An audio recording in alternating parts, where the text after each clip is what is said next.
اس موضوع پہ بات کرتے ہیں اور اس کے لیے ہم نے دعوت دی ہے. ہمارے ساتھ موجود ہیں آج ایک بار پھر محترم شاہد خاقان عباسی، سابق وزیر اعظم پاکستان مسلم لیگ نون کے ہیں اور پاکستان مسلم لیگ نون کے چوٹی کے رہنما. بہت بہت شکریہ عباس صاحب. یہ فرمائیے گا، جب ہم آپ سے گفتگو کر رہے ہیں، پاکستان اپنے تاریخ کے بدترین معاشی، سیاسی، سیکیورٹی بحران سے گزر رہا ہے، اب ایک عدالتی بحران ہے، دوسری جانب مہنگائی اپنی تاریخ کی بدترین سطح پہ کھڑی ہے، انفلیشن کا برا حال ہے، رمضان کے دن ہیں، بے روزگاری ہے، کارخانے بند ہو رہے ہیں. اس جو صورتحال ہے، جو ایک میلٹ ڈاؤن کسی کیفیت ہے، اس کا کیا حل ہے آپ کے نزدیک؟ دیکھیں، حل وہی ہے جو ہم نے ماضی میں غلطیاں کی ہیں، اس کا سبق سیکھیں اور ان کو درست کریں.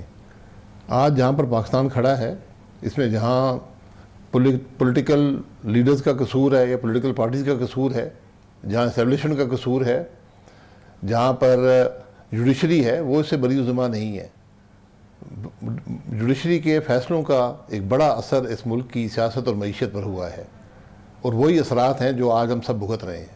تو ہمیں آج ذرا ایک کھلے دل سے ایگزامن کرنا پڑے گا، گریبان میں جھانکنا پڑے گا کہ ہم کرتے کیا رہے ہیں، اور اس کی درستگی کرنی پڑے گی.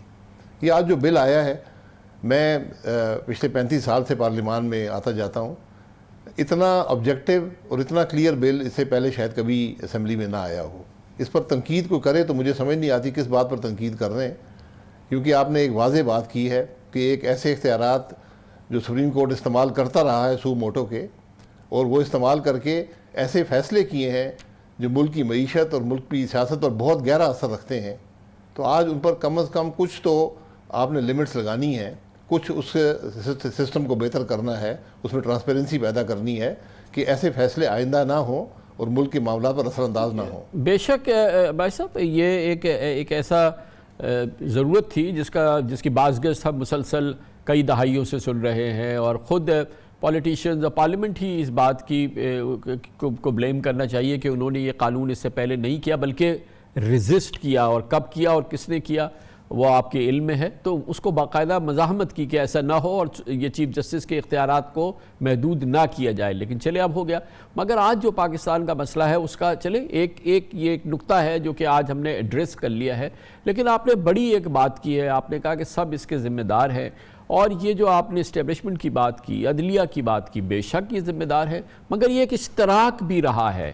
اور یہ اشتراک جو ہے وہ کتنا انٹینگل ہونا ضروری ہے اور کتنا وہ ایک فیصلہ کن کردار ادا کر سکتے ہیں یہ دو ادارے کہ جن حالات سے آج ہم گزر رہے ہیں ان میں سدھار آئے. جی دیکھیں، میں نے پھر کہا کہ آپ کو سب کو گریبان میں جھانکنا ہوگا، اور آپ صرف خود جھانک نہیں سکتے، آپ پورے پاکستان کو دکھانا ہوگا کہ ماضی میں ہوتا کیا رہا ہے. میں نے ہمیشہ کہا ہے کہ ایک ٹروتھ کمیشن بنا دیں، آپ کو ملک کے حقائق کا علم ہوگا. ورنہ جو کچھ ہم اخباروں پر پڑھتے ہیں، جو ہم ٹی وی پر دیکھتے ہیں، جو کامران صاحب کے پروگرام میں آتا ہے، آپ یقین کریں اس کا حقیقت سے بہت کم تعلق ہوتا ہے. اس ملک کے حقائق بڑے تلخ ہیں، اور وہی وجوہات ہیں جو ہم آج بھگت رہے ہیں. تو اس لیے آج ذرا سب کو ایک ریٹروسپیکشن کی ضرورت ہے، اپنے ماضی کے کردار کو دیکھنے کی ضرورت ہے. یہ جو ہم سپورٹ یا انٹینگلمنٹس کی بات کرتے ہیں، کیا یہ ملک کے مفاد میں رہی ہے؟ کیا یہ آئینی تھی؟ کیا اس کو آگے چلنا چاہیے؟ یہ وہ چیزیں ہیں جن کا آج ہم نے فیصلہ کرنا ہے. تو بھائی صاحب، یہ تو اسی وقت ہوگا نا جب یہ میوزیکل چیئر رک جائے کہ کبھی ایک جماعت قربت کی خواہاں ہو یا قربت کے نتیجے میں اعلی کار بنے، کبھی دوسری جماعت قربت کی خواہاں ہو اور قربت کے نتیجے میں اعلی کار بنے، کبھی میڈیا کا ایک گروپ قربت کا خواہاں ہو، کبھی وہ اس کا اعلی کار بنے. تو یہ ایک کیفیت، یہ جو میوزیکل چیئر کی ہماری کیفیت ہے، جب تک یہ ختم نہیں ہوگی اور یہ نظام تتر بتر نہیں ہوگا جس میں کہ باری آتی جاتی ہے اور پھر ایک فیورڈ ہو جاتا ہے اور ایک آؤٹ ہو جاتا ہے، ایک ان ہو جاتا ہے اور ایک آؤٹ ہو جاتا ہے، اور صرف یہ سیاست نہیں ہے، اس سے کیسے جان چھوٹے گی؟ کیا ان آؤٹ سے ملک کا فائدہ ہوا ہے؟ ہم سب یہ آج مان رہے ہیں کہ ہم سب نے ان آؤٹ کیا ہے، کوئی بھی بڑی ذمہ نہیں ہے. تو جب اعلیٰ کار بنانے والے نہیں ہوں گے اور اعلیٰ کار بننے والے نہیں ہوں گے، پھر میوزیکل چیئر خود بند ہو جائے گی. وہ کیسے ممکن ہوگا بھائی صاحب؟ دیکھیں آپ یہ بات کر رہے ہیں، میں یہ بات کر رہا ہوں، پاکستانی ہر سمجھ رہا ہے کہ ہم کیا بات کر رہے ہیں، لیکن جن کے ہاتھ میں ہمارے نصیب اور قسمت ہے، جو آج ان چیزوں کے پہ بیٹھے ہوئے ہیں، ان کی تو یہ بات سمجھ میں نہیں آ رہی۔ جی یہی تو بات ہے۔ آج جو ملک کی لیڈرشپ ہے، political leadership, military leadership, judicial leadership, آج ان کی ذمہ داری ہے کہ اس کرائسس سے باہر نکلنے کا راستہ تلاش کریں، اور کوئی حل نہیں ہے۔ یہ یہاں پر کوئی آئین میں قدغن نہیں ہے کہ یہ سب مل کر نہیں بیٹھ سکتے۔ جب ملک میں کرائسس ہوں تو سب کی ذمہ داری ہے، یہ صرف ان کے پاس چوائس نہیں ہے، یہ ذمہ داری ہے کہ مل کر بیٹھیں اور اس کرائسس سے باہر نکلنے کا راستہ تلاش کریں۔ کون بٹھائے گا بھائی صاحب اس کو؟ آپ ضرور یہ کہیں گے جواب میں کہ خود بیٹھے ہیں، وہ یہ بالغ لوگ ہیں، یہ تجربہ کار لوگ ہیں، یہ خود بیٹھے، لیکن ایسے بیٹھ تو نہیں رہے ہیں۔ کون ہے جو کہ ان کو بٹھائے، ان کے دلوں کو نرم کرے، یہ سختیاں جو ہے وہ کسی صورت سے یہ پگھلیں؟ تو یہ کیسے ممکن ہے؟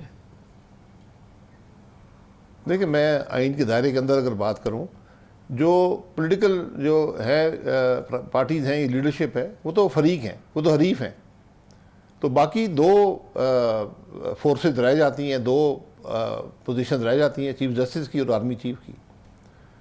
تو جو مرضی بٹھائے، کوئی آئین میں اس میں یہ دعوت دینے کی بات ہے ایک نیک کام کے لیے۔ میں پھر ایک کنٹروورشل بات آپ اس کو بنا دیں گے، لیکن میں یہ سمجھتا ہوں کہ ان دونوں میں سے ایک کو انیشیٹو لینا پڑے گا، لیکن نیک نیتی سے، اور جو بھی اس ٹیبل پر آئے گا وہ نیک نیتی سے آئے گا، وہ مسئلے کو حل کرنے کے لیے آئے گا، اپنی سیاست کو بڑھانے کے لیے نہیں آئے گا۔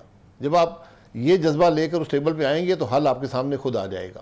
اور میں اگر مجھ سے آپ سوال کر لیتے ہیں، میرا خیال ہے چیف جسٹس سب سے بہتر آدمی ہے، کیونکہ ان کا کوئی رول نہیں ہے ڈائریکٹلی ملک کے معاملات کے اندر، تو شاید ان کی بات سب سن لیں گے۔ اور یہ ڈیبیٹ جو ہے یہ عوام کے سامنے ہونی چاہیے، یعنی اس کے عوام کو پتہ ہوگی ڈیبیٹ ہو رہی ہے، اس کے ہر چیز کا ایکسپوجر ضروری نہیں ہے، مگر ہماری بدنصیبی یقیناً کسی بھی معاشرے میں، کسی بھی ملک میں، کسی بھی جمہوریت میں چیف جسٹس جو ہوگا وہ اسی چیز کا اہل ہوگا، اس کی وہی پوزیشن ہوگی جو آپ عرض کر رہے ہیں۔ لیکن آج چیف جسٹس صاحب کا جو حشر ہوا ہے، آپ انہی چیف جسٹس کی بات کر رہے ہیں کہ ان کا کردار ہونا چاہیے، یا یہ کہ ان کو فارغ کر دیا جائے، کوئی نیا چیف جسٹس آئے ان کا کردار ہو؟ نہیں، میں عہدے کی بات کر رہا ہوں۔ اصل میں یہ جو رول تھا یہ صدر پاکستان کا ہوتا ہے، لیکن بدقسمتی سے انہوں نے پچھلے 5 سال میں ثابت کیا کہ وہ اس سارے معاملے میں ایک فریق ہیں۔ وہ ایک پارٹی کے ورکر یا پارٹی کے لیڈر سے اوپر وہ اپنے آپ کو ڈس ایسوسیٹ نہیں کر سکے، اپنے آپ کو ایک غیر جانبدار شخصیت کے طور پر پروجیکٹ نہیں کر سکے۔ بدقسمتی ہے، اچھے آدمی ہیں، میں ان سے میری دوستی بھی ہے، دوستی میں یک طرفہ ہی شاید ہو لیکن دوستی ہے، تو لیکن وہ نہیں کر سکے۔ تو اب چیف جسٹس کا عہدہ جو ہے وہ کر سکتا ہے۔ اگر عمرتا بدیال صاحب یہ سمجھتے ہیں کہ وہ اس کے قابل نہیں ہے یہ کرنے کے، تو اپنے عہدے سے استعفیٰ دیتے ہیں۔ چند مہینوں کی بات ہے، نیا جو چیف جسٹس آئے گا وہ بیٹھ کر وہ فیصلہ کرنے کی پوزیشن میں ہوگا۔ لیکن آج کسی نہ کسی نے بٹھانا ہے، مل کر بات کر دی۔ پھر میں نے پہلے کہا کہ اس جذبے سے اگر آئیں گے کہ ہم نے مسئلے کا حل ڈھونڈنا ہے، سیاست کو اپنی تقویت نہیں دینی، ملک کے مفاد کو ترجیح دینی ہے، تو حل آپ کو نکل آئے۔ تو at the end of the day ہم نے الیکشن سے ہی اپنا حل نکالنا ہے نا بھائی صاحب، کہ ایک عوام کو حق حاصل ہو کہ وہ جب تک ہم جمہوریت ہیں کہ وہ اپنا ووٹ دیں، اور اس کے بعد جو حکومت آئے اس کے مینڈیٹ کو تسلیم کرے، اور اس کے بعد پھر گاڑی آگے بڑھے۔ جی بالکل، لیکن یہ بالکل ہر چیز کا حل الیکشن میں ہوتا ہے، لیکن بدقسمتی سے میں یہ پھر کہوں گا، یہ بات کنٹروورشل ہوگی، لیکن آج شاید الیکشن بھی آپ کو حل نہ دے سکیں، کیونکہ ہم نے سارے نظام کو اپنے جو سابقہ عمل ہے، جو ہم نے آپ جتنا پیچھے جائیں اتنا ہی وہ گہرا ہوتا جاتا ہے۔ لیکن میں 28 جولائی 2017 سے شروع کرتا ہوں، جب سپریم کورٹ نے سو موٹو اختیارات استعمال کر کے اس ملک کی چلتی ہوئی حکومت کو، ملک کو ترقی دیتی ہوئی حکومت کو توڑا تھا، اور وزیراعظم کو تاحیات نااہل کر دیا تھا۔ اس ملک کے سب سے پرانے سیاستدان، اس ملک کے سب سے زیادہ تجربہ رکھنے والے سیاستدان کو تاحیات نااہل کیا اس ملک کے سپریم کورٹ نے سو موٹو نوٹس لے کر۔ تو پھر یہ معاملہ جو ہے سارا ہم نے خراب کر دیا۔ پھر 2018 کا الیکشن چوری ہوا، اس نے سیاست کو مکمل طور پہ بدل دیا. تو یہ جو کچھ ہوتا رہا ہے اس کی اگر آپ تصحیح نہیں کریں گے یا اس کا راستہ نہیں ڈھونڈیں گے تو آپ کو الیکشن بھی حل نہیں دے پائیں گے. تو آج ضرورت اس بات کی ہے کہ ہم ذرا ٹیبل پر بیٹھیں, ان سب مسائل کا حل آپ کو ٹیبل پہ ہی ملے گا. صحیح ہے. ہم نے یہ بات اس وقت بھی کہی تھی اور پھر کہیں گے کہ بدقسمتی تھی یہ جو 2017 میں عدالتی عمل جس سے کہ جناب نواز شریف کو تاحیات نااہل قرار دیا گیا اور اس کا پورا جو بلڈ اپ تھا وہ یقیناً ہماری بدقسمتی تھی, اس میں انصاف ہمیں کہیں دور دور تک نظر نہیں آیا. بہت بہت شکریہ جناب شاہد خاقان عباسی. اب اس